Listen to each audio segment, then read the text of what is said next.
Good morning. Before I put away my layouts, I thought I'd try to do a layout share.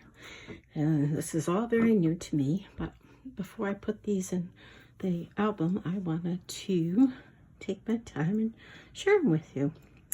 These are going to be about 15 or 16 layouts that I did last November at a 4-day crop, and they are pictures of Pumpkin Inferno, which is an upper Canadian village in the province of Ontario, Canada, near Morrisburg. And this is me and my husband. Oops, shouldn't really use my finger. That's kind of rude, isn't it? Let me grab the pointer over here. So this is me, I'm Colleen, and this is my husband, Jay. And I took Jay on a unexpected trip to Canada after he had had a lung biopsy to take his mind off it. And I didn't tell him where we were going. It was a complete surprise.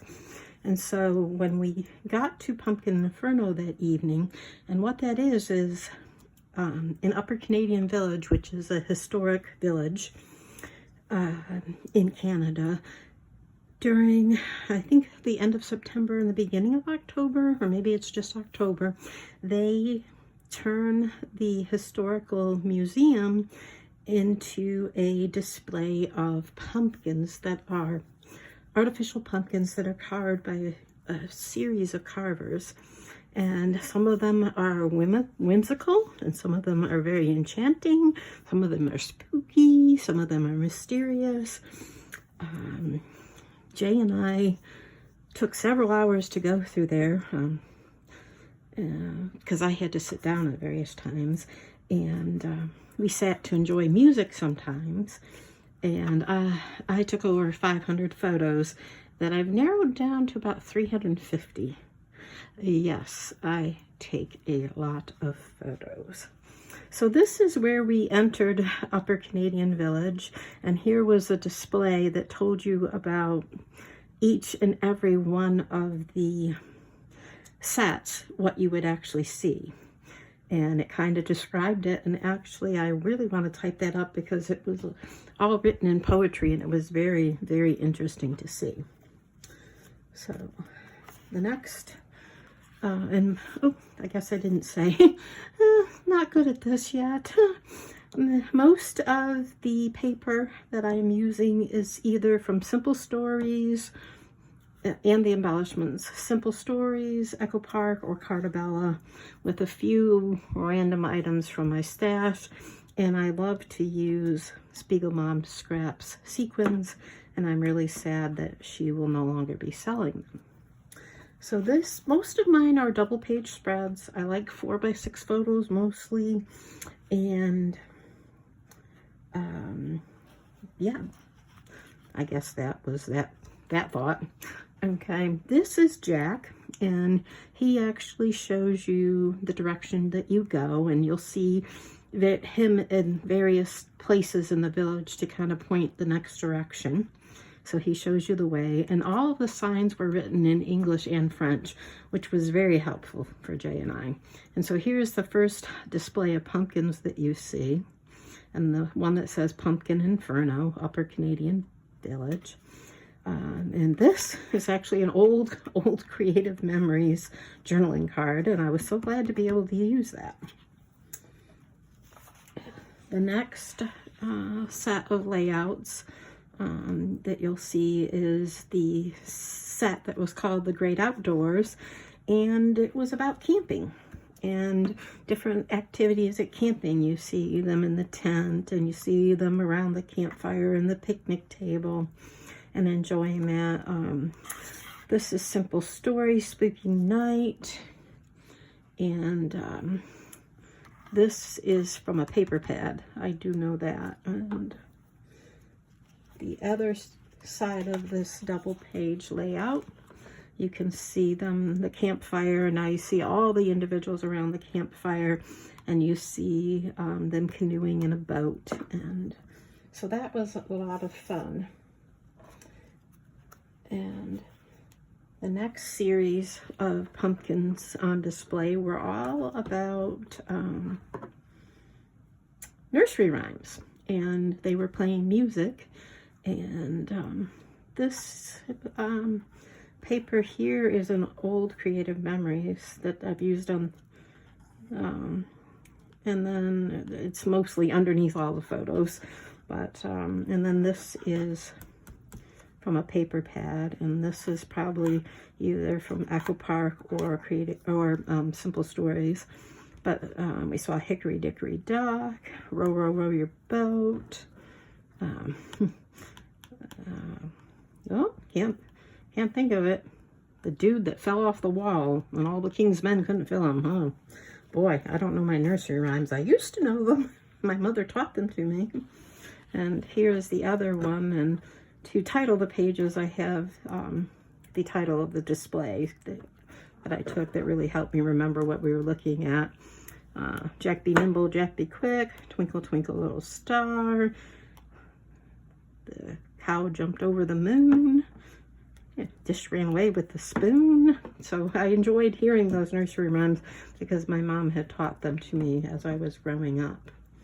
The next double, and most of my layouts are actually from, the designs are from Scrapbook Generation. Almost all of them are for 4x6 photo Scrapbook Generation page designs. So this one here is the King's Court, and I know this is a Scrapbook Generation large photo sketch, and because there's like 9 or 10 photos that make up this entire thing.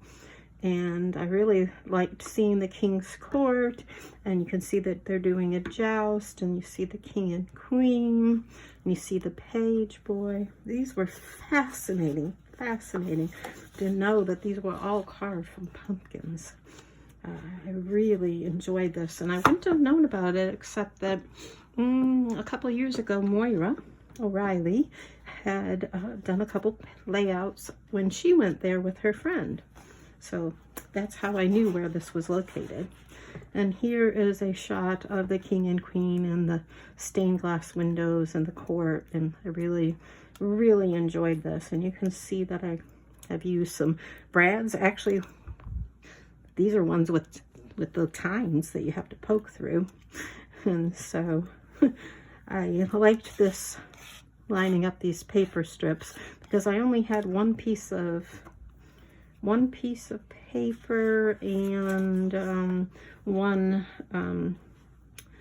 the 4x6 or 3x4 cards. So I only had 2 pieces of paper and then embellishments to make this, and many times I cut out the embellishments from the 3x4 cards so that I could finish my embellishing on these.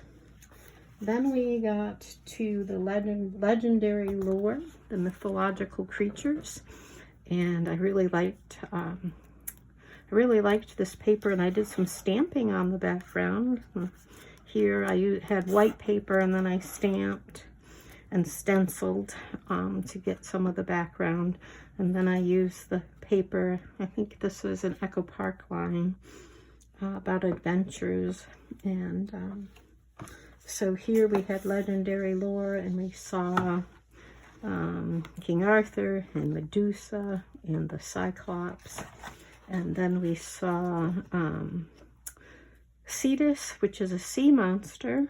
But Canada has their own version of Loch Ness Monster. And I can't really pronunciate it very well, but it's Ogopogo? Ogopogo. And it was,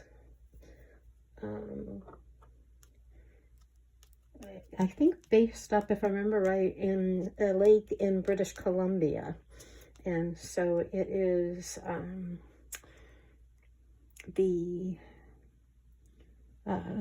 this version of the Loch Ness, what we would call the Loch Ness Monster, was actually called the Spirit of the Lake by the interior First Nation people in that region of Canada. And that's the information that I read on the signs as we came in. The next part is, I still use that same paper line of Adventure Awaits, because I really liked the monsters on it, and it kind of reminded me of what I was seeing. And so here we saw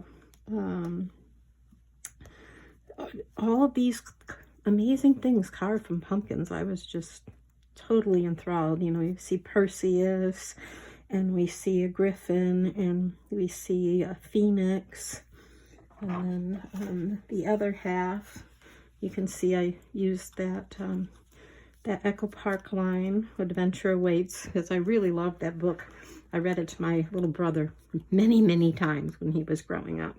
And so here's a close-up of the phoenix, and here is Cerebrus, the three-headed dog, which makes sense to me because cerebrum is your brain or your head in Latin, because I taught anatomy, so that came to mind when I looked up the name of that, because I had forgotten all those mythological creatures. And the next part was The Child Within Us.